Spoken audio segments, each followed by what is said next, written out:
96% will fail this rare British classic car quiz. Fancy a stroll down memory lane? Spark a bit of nostalgia with this quiz of worst-selling cars of the 1960s. For each car shown, see if you can name it before the multiple choice options appear. Round 10, final round.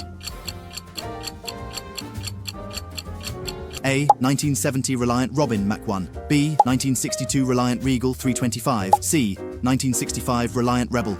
D. 1973 Reliant Supervan 3.